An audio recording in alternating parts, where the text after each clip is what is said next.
This is Let's Talk Business with your host, Marc Ebinger. Now, here's Marc. Welcome back to the Let's Talk Business podcast. Today, we're going to talk about the growing industry of legal nurse consulting. In studio with us today is Angela Barker, the owner of Covenant Legal Nurse Consulting. Angela, first timer, welcome to the show. Thank you for having me. I'm really excited to be here. Is this your first podcast that you've done? Yes. Oh, your very first. All right. Well, welcome. We're excited to have you here. I'm your host, Marc Ebinger, the owner of Krukus Virtual Staffing, a company that saves business owners thousands of dollars a month by hiring skilled English-speaking virtual assistants from the Philippines and Latin America. And I am Heather Boehme, certified business coach and owner of Onset Professional Development, where we help overwhelmed and burnt out business owners take control of their business so it's more fun for them. And I'm Howie Nestel. I'm overwhelmed with marketing. I've been doing it for 30 years. I've worked with 1,500 clients, helping them grow their influence through digital marketing. What does that include? Web design, search engine optimization, and branding. Branding, like logo creation? Or? Logo creation, but more than that. What's your brand? Everything that your company says about you as a service offering is your brand. How your people answer the phone, not that we write scripts, but I care about how your logo and your branding and colors are represented on all marketing materials. Love it. All right, a quick reminder to follow the Let's Talk Business podcast on all major podcast platforms. You can get to everything easily by visiting our website at satalkradio.com. Don't forget to watch the video version of the show. That way you can take in lots of Howie and Heather and myself. And for today, Angela as well. I like it. I like the video version of the podcast the best. It's my favorite. What's your favorite platform? I watch it on YouTube. So where I spend my time is on TikTok. Okay. Yeah. I'm definitely the 50-something on TikTok for sure. I like to laugh. I get all my news there because it's extremely accurate. You know, I like that. Right? The whole presidential debate thing, it was hilarious. You know, Tucker Carlson's having a good time with what he's talking about. And, of course, all the pundits and everybody's got an opinion about everything. But I find that the news there is the most entertaining. It's not accurate, but it's entertaining. Anyway, especially when they start doing the whole green screen stuff with Trump talking about something or whatever. Right. It cracks me up. So I like to have a good time. But speaking of good time, on October 3rd, we're going to be having a Let's Talk Business podcast mixer, and we always do a nonprofit for that. And Howie, this time, Got You Covered is going to be our nonprofit. So tell us a little bit about that. I know that's your brainchild, so I'm super excited to support you in that cause. Thank you, man. So Got You Covered is very simply a one-day collection drive. Takes place on the first Sunday in December every single year. This year it'll be on Sunday, December the 1st. From 9 a.m. to 3 p.m. at the corner of Blanco Road and Loop 410 at Park North Shopping Center. Collection drive for the homeless. Last year we collected 65,000 pounds in 6 hours of new and gently used clothing, non-perishable food items, and toiletries. And that very same day, we deliver all of those items to Haven for Hope, Battered Women and Children's Shelter, and the San Antonio Food Bank. No more direct way of giving. And all the nonprofits are represented there so that when you come and make your donation, they'll write you a receipt so you can write it off on your taxes. It's that simple. So at this year's Mega Mixer, it'll be benefiting Got You Covered. So 100% of the proceeds of the $10 you pay to get in will go directly to buy clothing, food, socks, underwear, toiletries for the people in San Antonio who need it most. In the past, we've raised about $2,000 for our charities, and so I'm excited to do that as well. Now, you mentioned something that I picked up on. You said non-perishable foods.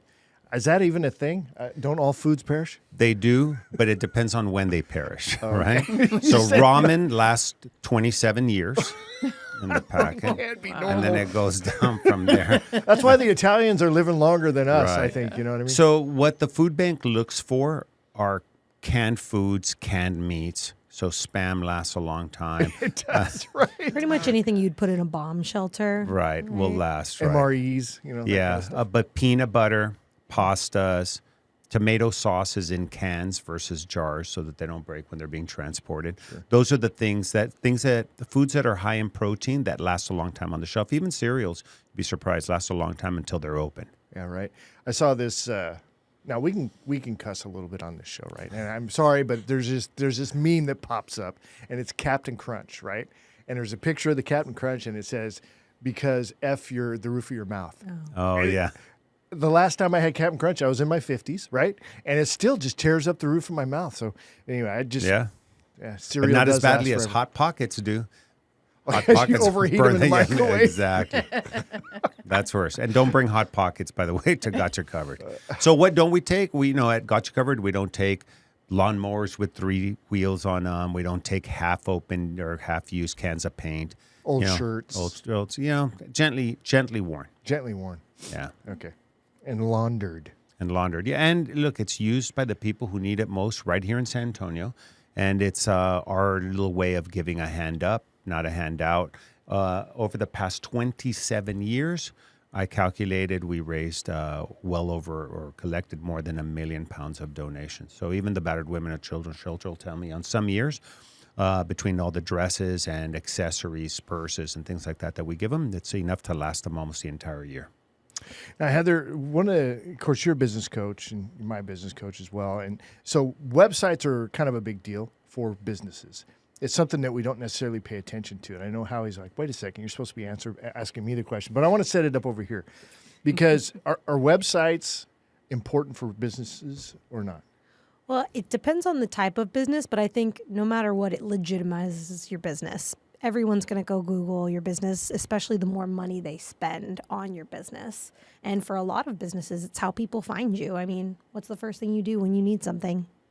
You Google it. Yep. So, and this is Howie's area of expertise is making sure that it's optimized so that it can be found organically. Do you think that being found organically is a big deal, or do you think you should just pay pay-per-click and show up on the first page under the sponsored section? What are your thoughts there?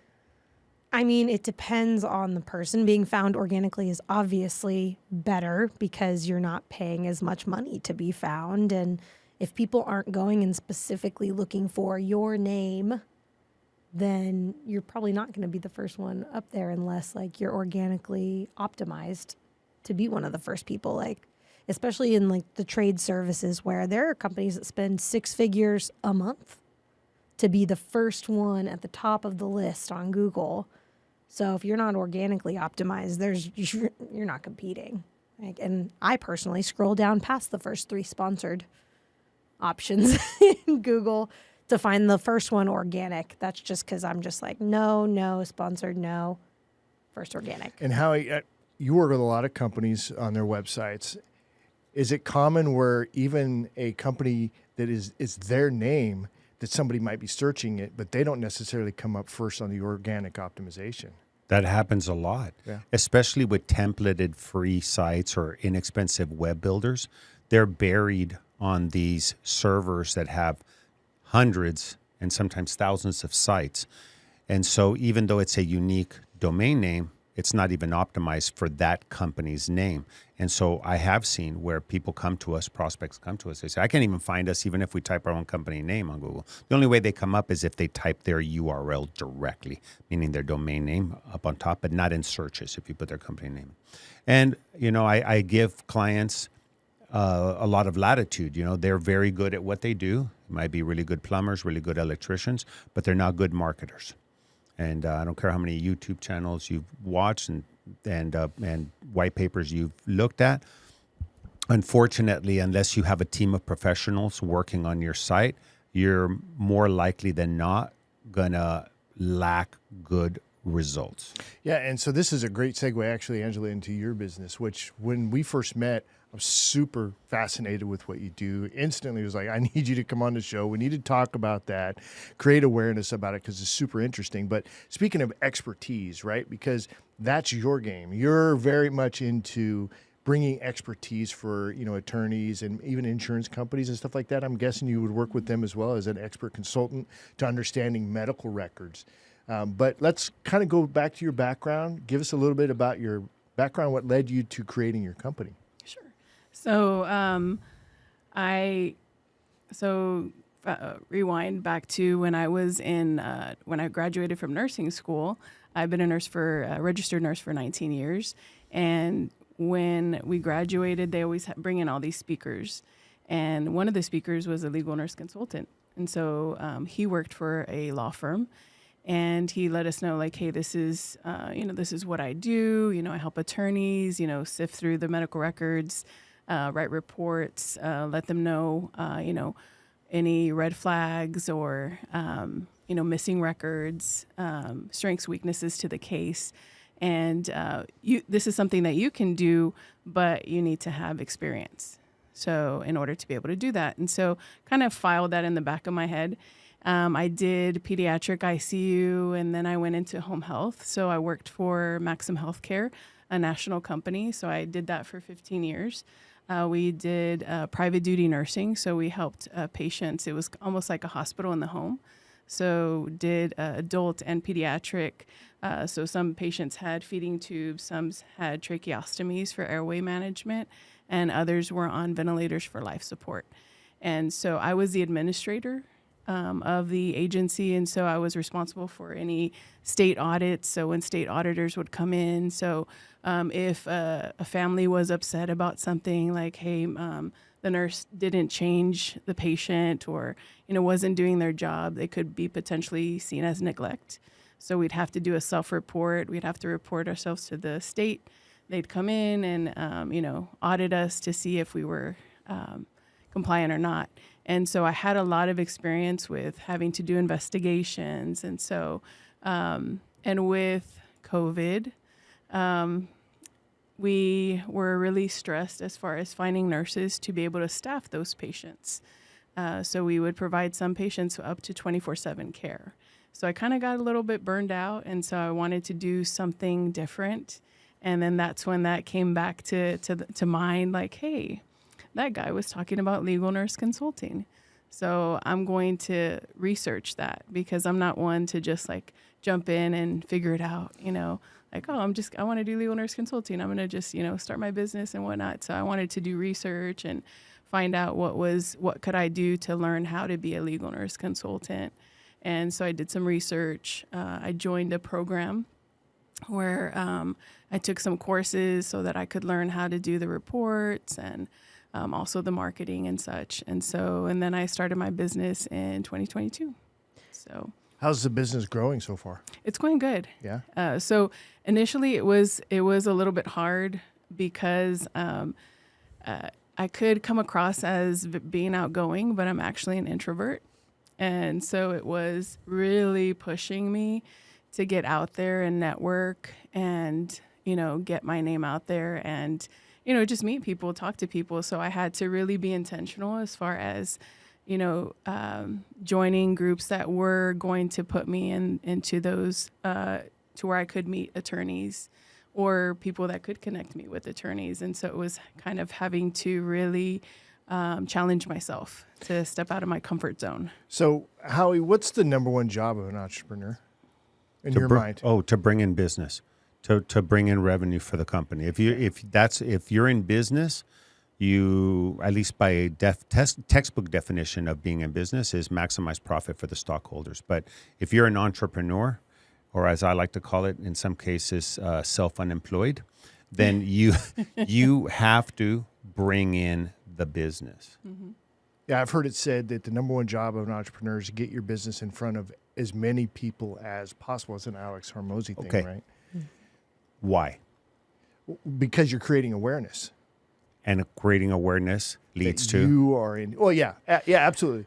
Yeah, I'm just So- phrasing Follow it a the different money. way. Yeah, I have absolutely. a question though, because legal nurse consulting, people have heard of marketing, they've heard of business coaching, they've heard of like VA staffing, but legal nurse consulting is not something we run across in our general networking paths very often. So when you started going out and networking, was the hardest part like getting out, or was it harder to, once you were out, actually make connections that led to revenue? It might have been a little bit of both.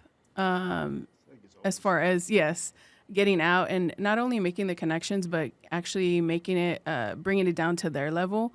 So I remember my first BNI meeting, and I did my 30-second commercial, and one of the more tenured members, he came up to me and he said, "I'm so sorry, but I still don't know what you do." Yeah. So he said, "You need to bring it down, like make it more understandable for us."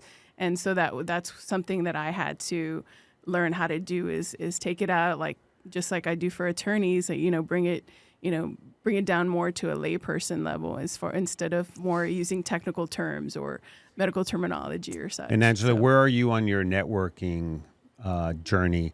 Are you starting to figure out that some groups that you participate in are not the right groups or not leading you to the right fish, attorneys, or are you still shotgun approach? I'm going to go to anything and everything and see who I meet. So this year I've been more intentional as far as reevaluating the networks that I belong to and seeing, okay, has this really brought me business? And, if it hasn't, then, is there a better group that I can go to? Well, let's talk about BNI then, because Yes. let me go right at it, because Sure. I'm a big fan of BNI, right? But you can do it wrong, big time. There's so many different ways to do it wrong. Are you in BNI right now? I am. And is it effective for you? It has been. Okay, Definitely. why? With the one-to-ones, I think just getting to know the other business owners and then also having them share their expertise with me and then also making those introductions, because I feel like when somebody introduces you, you definitely have more of that know, like, and trust a lot sooner than if you're just like cold calling. So you're learning from them things that can help you in your business, Yes. and then you ask them for a referral or an introduction to somebody that could potentially be a client of yours. Yes. Correct? Referral partners, absolutely. So are you doing cross-chapter stuff? I know you and I have had a one-on-one. Yes. And that was a cross-chapter. But are you leveraging cross-chapter? I haven't been. I have in the past, and so I am going to start again to leverage more of that cross chapter. So target your ideals when you're doing the cross chapters for sure. I mean, certainly, obviously, the professional world is where you're at, right? Which is going to be attorneys, and then what other professionals, business to business professionals that are going to lead you right there. I can see she's chomping at the bit over I here. want to ask Coach Heather a question. She's like, Should Angela and maybe somebody in a profession like hers be networking with people that could then be asked to do an introduction, or should she be only networking or primarily networking with ideal referral partners? I want to answer that. Go ahead. Well, I don't think there's any one right answer, but when you're just getting started, I mean, lawyers is, I'm guessing, your best networking introduction, unless you're going to like the Bar Association networking luncheon. Getting into those guys is fairly gate-kept.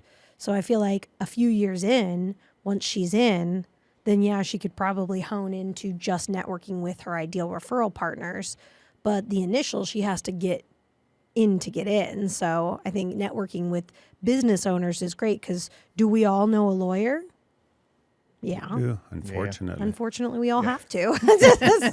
Well, see, one of the great things about you go into BNI Connect and you just you look for lawyers, right? And then you just start reaching out to those folks, and but then be ready to give them connections that they'd be looking for, and they're going to love you for that. So, and you're good at that, because you did that for me. I mean, you made introductions for me pretty quickly. So yeah, BNI is huge. You start leveraging the cross chapter stuff, and it's like there's hundreds of thousands of members. So. And the speed networking. So I don't know if you've done the speed networking on Not yet. Tuesdays. I went to show up to one of them, and they didn't have it that week. For No, it was so whatever reason. fast that they left. Yeah, You it probably was should. over by the time I got there. I was early though. I was at least on time. But yeah, so that's super cool. See, So I'm interested in hearing about how you kind of simplified that message. And I'm sure BNI helped a lot with that, because, it's the tell it to me like I'm 5 method, which I think a lot of business owners miss, and they continue to network, and they don't have that, what is it, benefactor person who pulls them aside and says, you need to dumb this down a little bit for me. But what did that progression look like, and what was the most significant aha moment where you took it from super high level nursing jargon to tell it to me like I'm 5 to where you actually started seeing a return? So I went, from being, the high level to I help attorneys make sense of medical records. So that's kind of a very simplified. And then I gave an example of me trying to, like the attorney tries to review the medical record and then having to do all the research for the medical terminology and such. So I gave the example of when I was so my garbage disposal stopped working. And, I thought it'd be easy to like YouTube it and, troubleshoot it myself. I didn't realize how heavy a garbage disposal is and how hard it is to hold it with your arms extended out. So there was some factors that I didn't, take into account. And so I tried that I wasted about 2 hours of my life trying to do that, and it didn't work. It still didn't work. So then I called in a plumber, and he did it in like an hour. And he said, there was some quality assurance stuff that he had to do to make sure that it was connected right to my dishwasher. So that's not something that was covered in the YouTube video. And so that's something that an experienced plumber would only know. And so I used that example to kind of show the similarities between if an attorney is trying to review a record, there's some things that only a nurse would know. Can you give us an example of what your elevator 30-second pitch sounded like when you first started networking? When I first, okay, I'm trying to. I know, like let me. I'm trying to think. Somebody asked you, "Hey, what do you do for a living?" Yeah, give us your one that's now, and give your brain some time to catch up with the other one. But what do you say now? In Okay, your 30 so seconds? now I just tell them. So I help attorneys make sense of medical records. So I help them medical malpractice, personal injury, healthcare attorneys. So when they are, a lot of times they will try to review the records themselves, and they have to do a lot of research to figure out the medical terminology and the diagnoses, whereas I can go through and do it in less time because I know all of that, and then I can break it down to them for them to explain any red flags, strengths and weaknesses of the case, and then also if there's any missing documentation so that they can choose the best strategy for their case. Super valuable. Yeah, so mean, if they're really. charging $250, $300 an hour, and then you can do it for $100 an hour or whatever it is you're Well, doing. no, they still charge at $350 Oh, an yeah, hour, yeah. and then they That's make my a profit. point. Is Yeah. like that's a no-brainer, right? He's still making money, or she's still making money. Having an expert, You still have to sell it because they might have a legal aid or a legal assistant that they're paying $50 an hour or $35 an hour, and they're like, "Well, I could just have my legal assistant do it." But they're not going to catch all the stuff that Angela's going to catch. That's right. And then on top of that, this could make or break the case. Yes. So are for you sure. building up case studies of for whatever you could disclose without HIPAA and whatever disclosure? But do you have some case studies where you tell people, look, there was a case that a very prominent personal injury attorney that has all the same numbers on their phone number, that's on TV all the time, I can't tell you who it is, brought me in. Yeah. They paid me $3,500. I spent 2.5 weeks on it, and they won a $300 million judgment. Do you have some case studies? Not those exact numbers, but you know what I'm saying. Yeah. No, I do have work products so that they can look at examples of my work so that they can see what I can do to help them on a case. As far as judgments and stuff, so some cases have, I've been doing it for 2 years, so some cases take a while to settle. for sure. So What about testimonials from attorneys that say, "Hey, look, had it not been for Angela, wow, we would have been lost on this case." So that's something I need to be better at. So For sure. what's That's an the area of hang up opportunity. on testimonials? What's the pain point there? How come you haven't done it yet? It's the asking part that I need to just follow up with them to get them to do the Google review. Can I share how I've done yes. this? It's just part of my system. It's like my assistant does all of that. It's just part of the bop thing, and they automatically get a request for Google review and whatever. Like when you come on a show, you're going to get, my team's going to reach out and say, Mark would like to have a 15-minute call with you just to kind of go over how your experience was on the podcast, and then make sure you don't need VA staff. That's also part of it, right? But so it's kind of a follow-up thing, but it's already built into my system. Yes. Might be a cool thing. When you present your findings, right? You've gone over everything and you present the findings. Is that in a meeting or do you just shoot it over in an email? So I do shoot it over in an email to them, and then we have usually a call set up so we can go through the findings, and then they can ask questions. Are your clients local? Are they regional or all over the country? So I cover nationwide. So I have helped attorneys from different states, but I do have more in Texas. Have you ever thought of doing a Loom video that would be a summary of what it is you're sending them? No, actually. It's like kind of, here's the document. You set up a meeting, right, which will come. But then if they had something that would just hit on the finer points that's in a video that's ready to go, It's like 3 minutes or something, and it's just like you saying, "Hey, here's the documents, but here's some things you want to pay attention to." Yeah, there's software you can use where you have a PDF and then there's a video playing next to it explaining what's on it. I didn't know that. Yeah. Yeah. As a matter of fact, I've seen somebody sent a proposal to me like that one time. That's cool. I was like, wow, that's pretty cool. They're explaining it, and it's a talking head, but then I'm looking at all the stuff, and it's What's that circling. software? I don't know. I'll look it up. Yeah, See, because I'd like to know what that is. I kind of like the follow-up call, though, because do you ask them, is anything in this report going to be instrumental in your case? No, I haven't. Because that could be a good natural lead into a testimonial while it's super fresh, instead of waiting till, it takes forever for these cases to settle. They're not going to know what the outcome is. But once you go over the report, I bet $20, there's like in their head, we're like, oh, that document was missing. That's going to be intricate. And then you don't really need to know how it turns out. But if you ask that question, they're like, actually, yeah, that there was one piece of information here that I absolutely is going to change the trajectory of the case. That's a testimonial. Be like, great, do you mind if I use that as a testimonial? So welcome to the Let's Give Advice podcast. Let's give advice podcast. I know. But does that feel less icky than following Yes, up 3 weeks later? Yes. But we love asking you questions. We just can't help ourselves. I mean, look, Yeah. we're all business professionals, and we deal with so many clients, and we're leveraging what we learn from other clients' mistakes to kind of help guide. And it's exciting that you've been in business for 2 years, but you have 20 years of experience in the field. I mean, I think it's a perfect combination. But I think you'd be surprised asking clients for testimonials, asking them for referrals. It's Google reviews. Yeah, Google reviews. It's something that even politicians, local and state politicians, don't do. They don't ask for the vote. They go, shake a lot of hands and kiss a lot of babies, but they don't ask and hold your hand and say, can I count on you? Can I get your vote this November? Can I get your vote? See? And when people say yes, it's a commitment. In business coaching, they teach us to ask for the testimonial right after a big aha moment. Instead of waiting until the end of your coaching, you wait until they're really excited and happy, and they're like, great, was that a big takeaway? Yeah, it's going to change the trajectory. Great. You know what? While you're thinking about it, you can Here's a link to my Google. Here's a link to my Google. Leave us a Okay, let's take a 5-minute break, use the restroom, leave me a review me a while you're in review.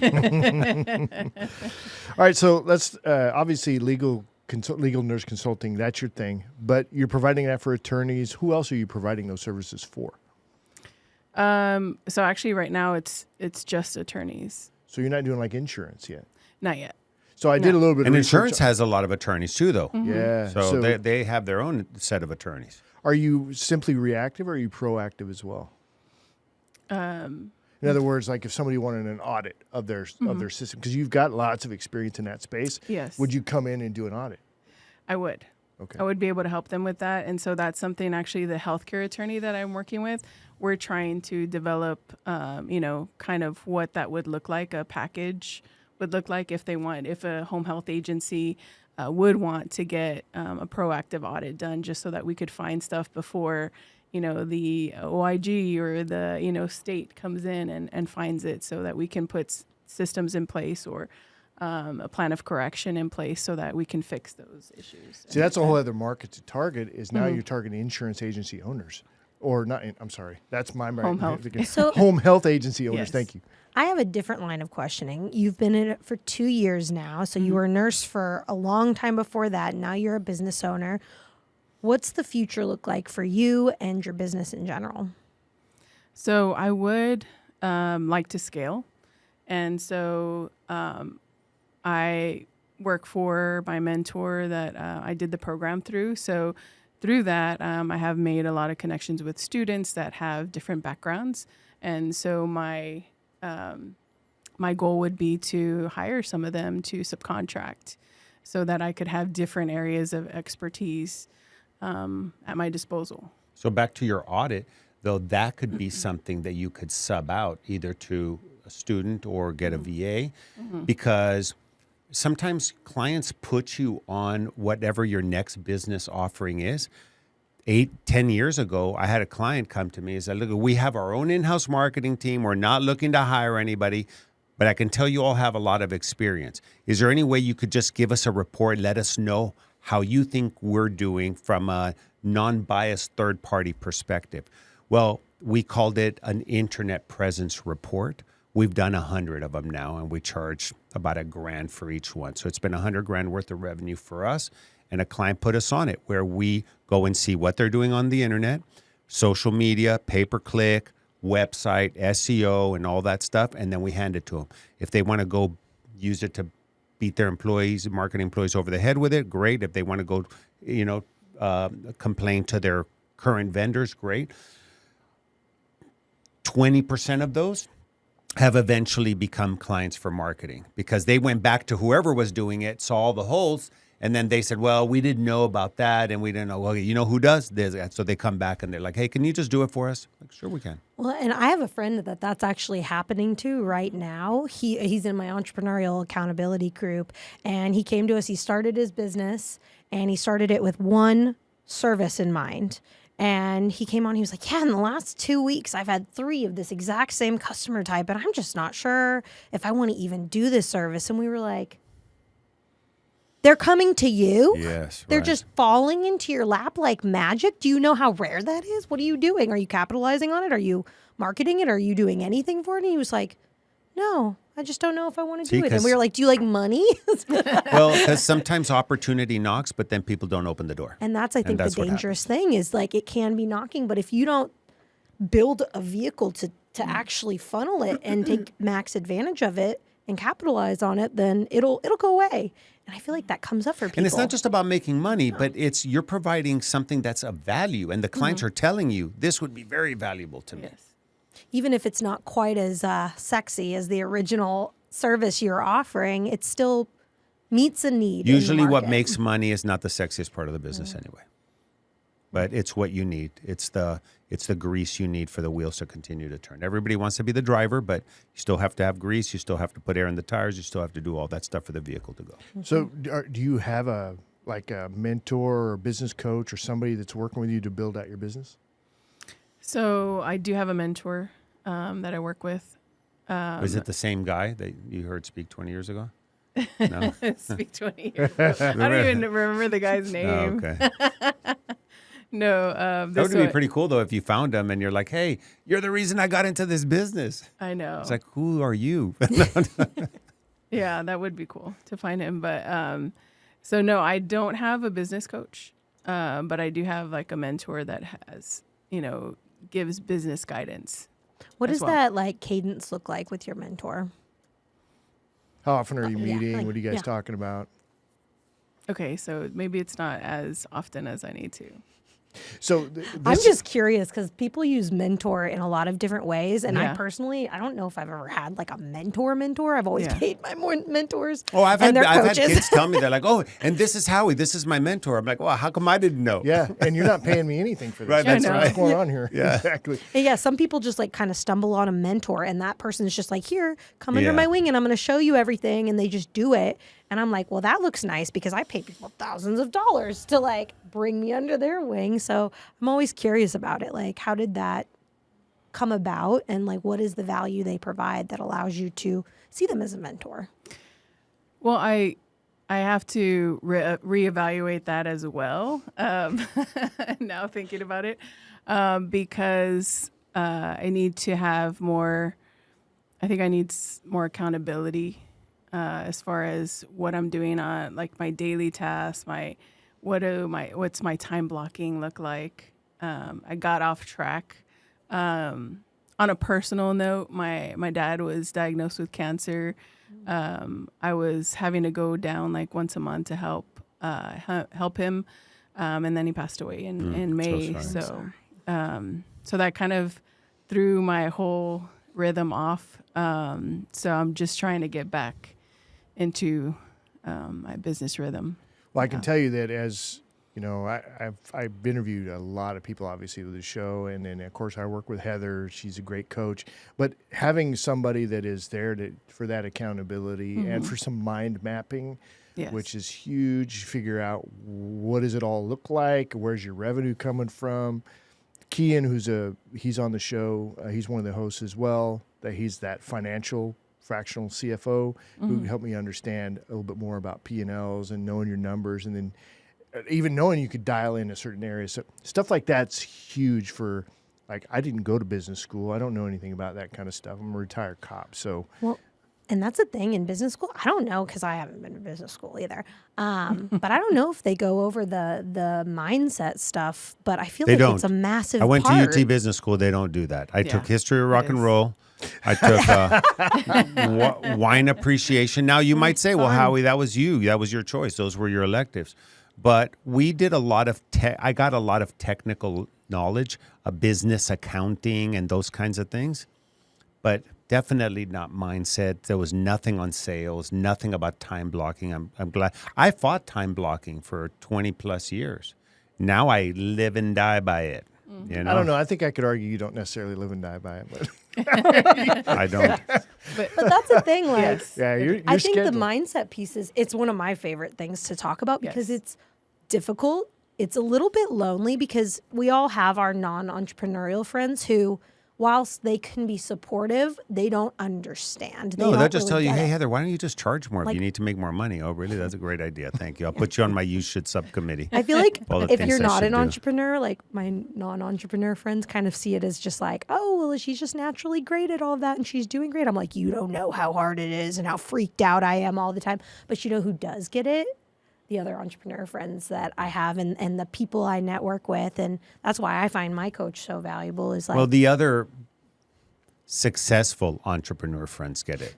The non-successful ones don't get it either because they want to still do it all themselves. Oh, I'll figure this thing out. I don't need this. Yeah, and Angela, that's actually your business is all about going to the expert for the thing. yeah, you are the Right. leverage Yes. that they need to invest in. As you're growing your business out, keep that in mind as well too. Let just like the what'd you call it, the garbage disposal Oh, yes. analogy, right? It's like just as we're going forward, you find people. I that- do have a mindset coach, though. That's awesome. And that's so I do see huge value in that, especially as an entrepreneur. You don't realize how your limiting beliefs can limit you, you know, in business and why you're self-sabotaging and, you know, doing things that you're like, I don't understand this, you know, and you have to kind of dig deep and figure out what's going on. Like, where did this come from? Turns out it's entrepreneurship, but it's also just like personal development is. ship. You're like, It oh, is. It's like- great. Now I got to dig into my psyche and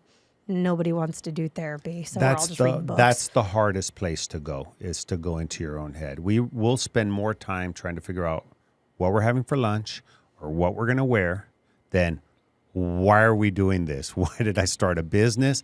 What am I going to do in the next 12 months? How am I going to grow this thing? It's too hard to go there. So it's easier to say, well, yeah, you know what? I'll buy a ticket to Mark's Mega Mixer. How are you finding sales in your business? I mean, like, are you comfortable in the sales part? Is it a big part of what you're doing? Or are people already sold when they come to you? Tell me about the sales part of your business. So a lot of it is referral based. And so I've gotten some pretty big referrals from prior connections that I've made. And then I also have current clients that continue to give me business. And so And let's say it's a first time somebody refers you. Are you, and they call you, hey, Angela, so what's going on? What do you do? I mean, are you selling them? That's what Mark's trying to get to. Okay. How much of that is a sales, I don't want to call it a sales job, but like how much are you having to convince them that what you do is very important and it's certainly worth what you're charging? well, the ones that I've had, they already know they're looking for the service. Okay. And so they're So sales are easy. yes, They pretty much are ready to buy. correct. You're just telling them the price. Correct. So Are you losing those on, have you lost any on price? No. Then, Okay, then wait. You're you're about an to ex hammer you cop. on price, Okay, fine, Angela. fine, This is- fine. this Take is it. my show. I Take it. can I thought ask. it was an alley-oop. I thought it was an alley-oop, but go ahead, Scottie Pippen. You dunk and you take it all the way down court. Whoa, You know, you're don't Michael don't Jordan pass now? the ball, man. I'm just saying.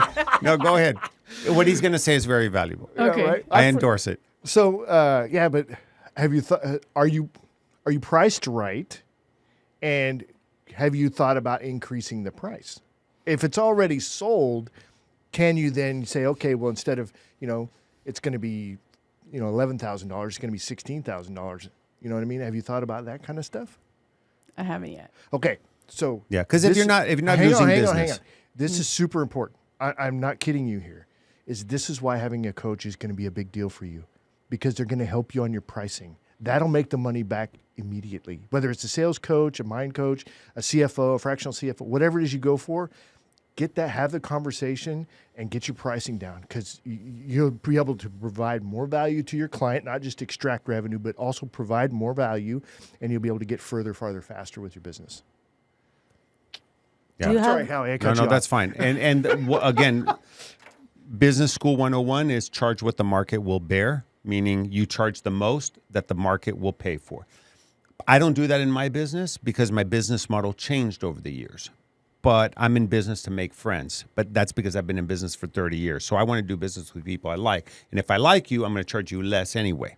But you're building your Well, it's business. really like me. Yeah. and I think one of the things that we're not taking into account is like, is it a saturated market? Are there a lot of you, or are you pretty rare in the market as a legal nurse consultant? I would say it's not saturated, but there are more nurses going into legal nurse It consulting. is growing. It is growing. a growing So- market. Who's your big white whale? Do you have a big white whale firm that if you could get in with them, like you'd be set? I don't know if I've really. Well, do they have their own? Do the big white whales have Yeah, their they own? usually They just do. salary them? They Okay. usually do.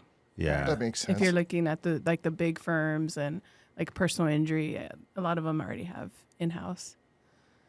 Yeah. I'm excited that you get me, because what we're talking about here, this isn't just a show of figuring out what Angela Barker does, but it's also like we want to dig into the business a little bit. I and know, it's figure if kind we of like can- the bookkeeper model. Like you got to find them small enough that they don't want to have one on staff, but big enough that they see justification in spending the money.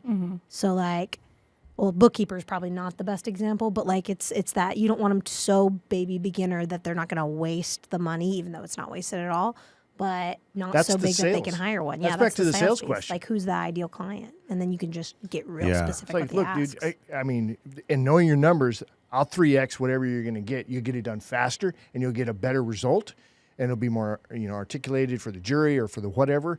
It's like you just build in that value right there, and you sell it. I mean, you're already selling it. It's already happening, but Yeah. you could charge more, and then you can expand out. How do you expand anyway? What is your expansion plans, and how are you going to get that done? So I'm working. It's like the trust thing for me. So I need to find those subcontractors and just kind of vet them. And I'm just trying to figure out the best way to do that. Hire a And- staffing firm to do it for you, and then get some help with the vetting process. Hire an expert to help you vet, somebody who knows how to hire, and then just go to the staffing companies and have them find them for you, and they can funnel them all your way. See, I think it's more important to go for like, what are you trying to accomplish Yeah. before? Staffing companies, Well, yeah, great, but But like, that's how you get it done. Obviously, it's the the prep how. work needs to happen. I agree, but how you get it done is you leverage other people who are experts in what they're doing, and then you just. I like this one. This is the one we're going to go with. You know what I mean? Kind of a thing. I want to hear the whole picture. Like, what is it that you'd ideally want to accomplish? Like big picture stuff. How many hours a week do you want to work? Like, how much money do you want to make? How many people do you want to manage? And once you know all of that, then you can figure out the who, and the staffing Yeah. companies are great. Yeah, I'll share with you two mindset things. Number one, get rid of the words like just. When you say, I just want to find people that I can trust and vet, because that's important. You want to find people you can trust and vet, not just, I tell that to my employees who first come in as interns. They're like, what do you do here at Sharkmatic? Oh, I'm just an intern. I go, no, you're not. I go, you're an intern. And it's very important because we take our interns we hold them to high esteem, and they work on very important things. So you're not just an intern, you're an intern, number one.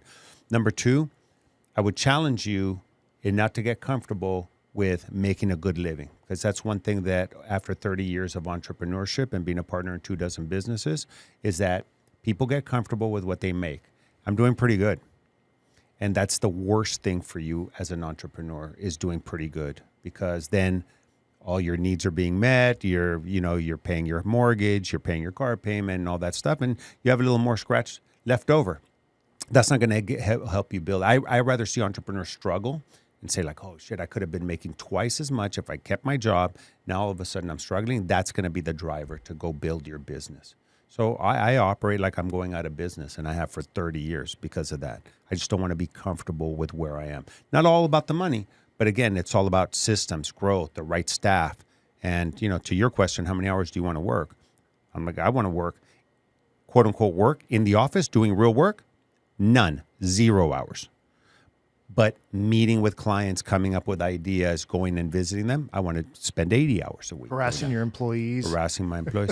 I'm the guy from Office Space that comes in with a coffee. So how's it going? I'm looking out over their Howie. shoulder. You doing good? Okay, good. Have you read 10x is easier than 2x? I have not. I think you would like that one. I avoided it for years because I thought it meant 10x your efforts instead of 2x. And I was like, that sounds awful. But it's more like 10x the goals because you have a lot fewer options to accomplish 10x your goals than 2x. You can do a lot of things to 2x your goals, but there's only a few certain ways that you can take to 10x your goals. And they usually, like if you hone in on just those ways, you're probably going to get further faster. So you're a lot more likely to 2x your goals if you plan to 10x them. I just thought it was fascinating, a totally alien way to think about it. It's leverage, right?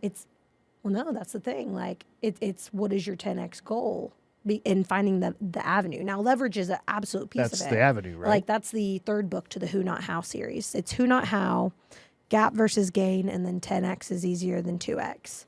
Read them in order if you're going to read them because I read them like Who Not How, 10x, then Gap Not Gain. They're all super valuable. But, yeah, 10x is easier than 2x was like mind-changing for me, but it's absolutely true because I 10x'd my goal and it was like, holy crap. Well, let's talk about strategic, I'm going to say partnerships, but that's alliances. Alliances. Thank There you. you go.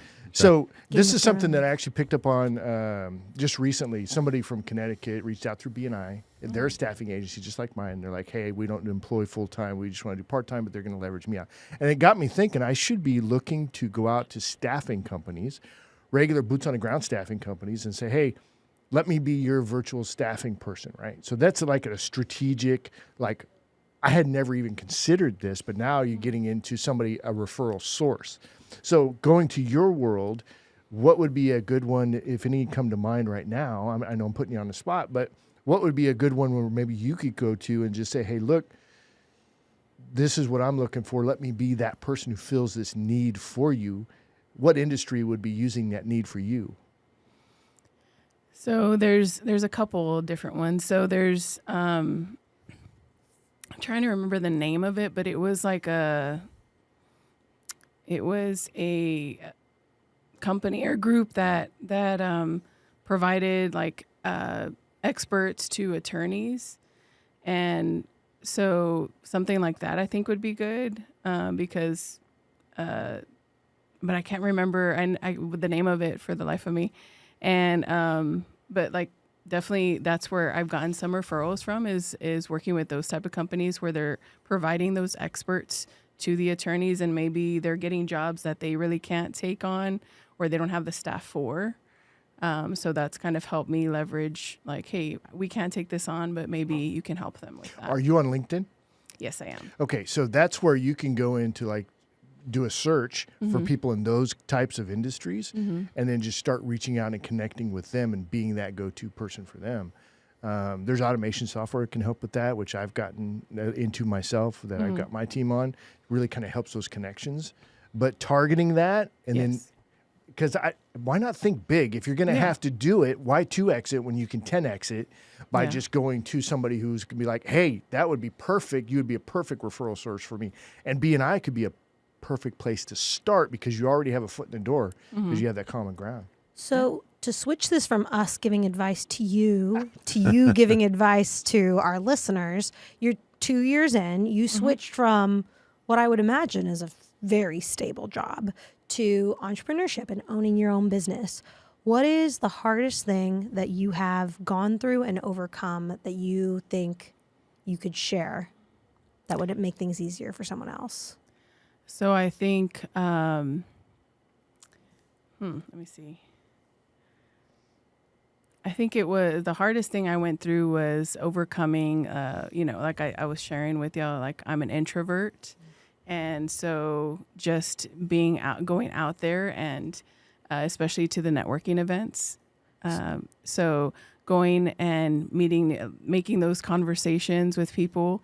So that was hard for me to, and going into more of that sales role, even though I did I did some operations, but sales was not really something that I was really comfortable in. And so it was just being okay with being uncomfortable. Can I ask, like, what did that look like for you mentally? Because you knew, like, Yes. people know all the time. They're like, I should do this to be successful. But 90% of the population consistently does not do that stuff because it's hard and it's uncomfortable. So what made you push past that discomfort and actually go do it? I knew it was something that I needed to do in order to, grow my business. And so I had to mentally prepare myself and talk myself through, like, okay, when you go to this networking event, your goal is to at least, I'd give myself a goal. Like, I want to introduce myself or talk to at least 3 people. I started small, like, okay, 2 people to start with. And then I would continue to increase and just talk to them. And I would already kind of have an idea of like some questions.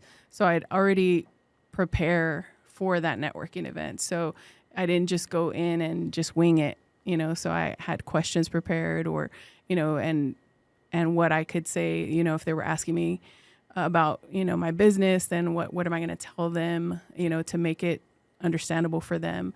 And so just that preparation and to know that it was possible for me to do that. And so as I got more and more comfortable, then I started meeting more people, and then they were trying to help me, like, I can, this is what I did for my business or whatever that helped me. And they would share those little golden nuggets, and that continued to help me and propel me on. And what also helped me was the daily activities. So the prospecting. So, I had to have a goal of like, how many outreaches am I going to do today? How many calls or emails or what am I going to do today as far as like to generate business? Consistency. I like that. Yes. And that's good advice, really, because, it's kind of like what you're saying, Andrea. If I could do it, almost anybody can do it. And it is hard. But that's why I don't like entrepreneurs to have a lot of success early on, because then they don't want to go and do those harder things. Or they hit a lull a few years into their business and they have no idea how to overcome it because they can't fall back on the skills they learned when they had to scrape and work really hard. Right. Can you be a successful entrepreneur and start a business and not be a people person and not get good at networking and not get good at sales? I think so, yeah. As long as you've got those pieces in place, but you got to have somebody do it. Well, see, like, do you guys ever go to summer camp and those big 3-story platforms that you climb up to and then you have to jump off? And you jump off? That's how we got pushed off. But go ahead. How I got pushed off. But like, it's like you're standing there and you're scared to jump, and you've got 2 options. You can jump, go to the networking events, or you can climb back down, not go to the networking events.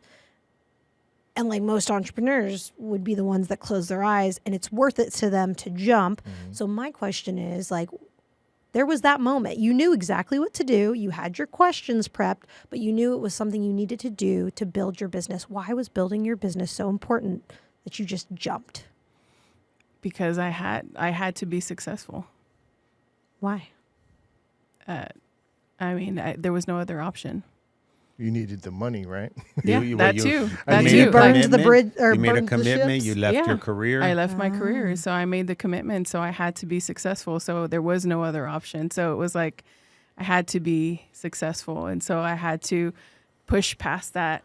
And to answer about your lull too, like there wasn't a point too where I got too comfortable, and I stopped networking. I got a big project and I was working on it, and I was depending. I was like, oh, I'm gonna keep generating work from this project, and then all of a sudden it came to like a screeching halt, and I didn't have any other prospects at the time, and so then I learned a lesson from that. You're always prospecting, because you don't want to empty out you don't want your pipeline to dry up too. So I've definitely learned a lot. Well, let me offer in maybe a suggestion, because I'm introverted as well. I'm a professional extrovert, but I like to recover by being by myself. So I had to kind of go through some of that as well. But an easier way for me to get out and network is to be a sponsor or be the one throwing the party, because you're a lot more effective, by the way, going to a mixer that you're hosting or that you're a sponsor on. because then now people are coming to you more often than not, right? So it makes starting those conversations a heck of a lot easier rather than being a wallflower and figuring out who you're going to talk to next. If you're a sponsor or the one throwing a party, it's a lot easier. So I would that's the 2X versus 10X in my mind anyway, that you may want to consider is if you're going to go to a mixer, be a sponsor. So I have a question for Angela, but I'm going to ask each and every one of you, and then I'm happy to answer it as well if you all would want to hear it. You said, because I had to be successful. Do you have a definition for success as it pertains to you? Not a textbook definition. What does Angela's success look like in your industry? Gosh, When will you know you're successful? That's a tough question. Isn't to be it a honest. dollar amount usually, though? It usually is, but I think like I really had to ponder that during like those lulls because I really felt like a failure at that time when I had those lulls. And then my pastor actually told me that maybe I needed to redefine success. Like, what is success? And it's not only the dollar amount, but I think it's more like all that I've learned, the growth that I've had as well during this journey, and also the flexibility that I had during the time that my dad was sick. So that for me, because there was a time when I was at my other job where I had to turn around and go back to work because we had an auditor when I had one of my parents in the hospital and I didn't know what was going on, and I had to I was going to drive home. And so that was amazing for me to have that flexibility during that time to where I could be there, be present. And so that's another level of success. It's not just the dollar amount, but the ability for me to be present in those moments. Well, I would encourage you to write it down and then show it to your pastor and to your rabbi, by the way, when you're done with it. But Yes. it's a good exercise to do and write out what does success look like. And then you'll want to revisit it 6 months from now, a year from now, because it'll change. How do you define success? How does Coach Heather define success in her industry for you particularly? In my industry for me, so I feel like there's an ideal that I chase, but success is measured backwards. So success is the growth from where I was 1, 3, 5 years ago. But my ideal is making a major impact, and that's constantly growing. So I'm never going to catch it because there's unlimited amounts. You'll But either never be successful or you're already successful. Which one is it? I'm already successful Okay. based on who I was 3 years ago, but I have something infinite to chase because there's no limit to the amount of impact I can make. And that's the goal. It's just to share and make people feel better about their lives and business, because I want people to be stoked about their lives and business. And that's ultimate success for me, but also passive income at about $60K a month. So I can pay for my giant house in Monte Vista and my land with live water and take off whenever I want. Okay, I have it written down. good. Success. I know it has to do with money because you already gave us a little preview. Yeah. So I know $35,000 a month in recurring revenue is my goal, is to have that coming in, whether or not I'm acquiring new clients or not. But of course, new client acquisition is always a thing. You got either growing or dying. But I think momentum is another piece of that. Is I'm trying to create a momentum that can carry, and implementing systems and processes will be helpful in that arena. But to where your business will operate without you. But I'm still the face of the brand. And actually, I want to be the face of the brand. So I'm totally cool with that. But I need a team that can actually do the conversions for me down the road. So I do the initial casting of the net. My team reels it in, and then we go from there. So momentum, systems, and processes so they can run without me so that I can travel. I can go do the things I want. So I own my time a lot more. And then, where I'm getting paid to come out and speak to people about what it is that I'm passionate about, so I can continue to put leverage out into the universe while I'm getting paid to do it. So Great. And what about you, Howie? What's your Thanks. definition of success? Thank you, Mark, and thank you for asking. So I don't think a definition of success in entrepreneurship can exclude money. It has to include it, but it can't be the cornerstone of it. It has to be an integral part, but not the thing. I think money, and we probably all heard this, is a byproduct of really being successful. But for me, it's reputation. Do I have a reputation of being really good and one of the top people in my industry? That is one element of success. the way I define the money portion of success is when my revenues exceed my expenditures. So if on an annual basis I have money left over and I can't think of other ways of spending it in my business, then I'm financially successful. So, and then back to what Heather's saying, I have a personal legacy of wanting to help nonprofits and help those that are less fortunate, but that's more of my rabbi, pastor, vocations teacher at St. Augustine High School telling me about your calling in life. But my calling and my legacy in business is to help entrepreneurs that might not have succeeded to succeed through marketing. I want that to be an important part of their achievement, that they could say, hey, look, these are the 3 things of why we made it in business. And one of them was because we hired Howie or Sharkmatic or whatever. Then I have a legacy in business. That for me is success. And I think that's where this podcast fits into that for everybody who's a host on the show, because we have an avenue and an opportunity to kind of give back a bit and to challenge and inspire and facilitate and all of that. So it's kind of fun. Well, Angela, what did you think of the podcast? It was kind of a roundtable discussion. Probably went crazy ways. You're like, I'm not quite sure what's happening here, but it's all right. It was, it was really great just to hear all the different perspectives and feedback as well. And just some of your, a lot of your expertise and experience as entrepreneurs, so I definitely appreciate that. Yeah. I'm going to have to re-review this so I can kind of go through, because I feel like there's a lot I need to kind of go back through. And just Luckily know it's that every other recorded. podcast you'll be on will be it'll be downhill from here, and you'll never get this kind of experience in another podcast. Yeah, this is a good first, I think, podcast opportunity for folks, because Oh, yeah. it is more conversational. We don't put too much heat on any one person, because we're No all kinda- gotcha podcasting. No gotcha podcasting.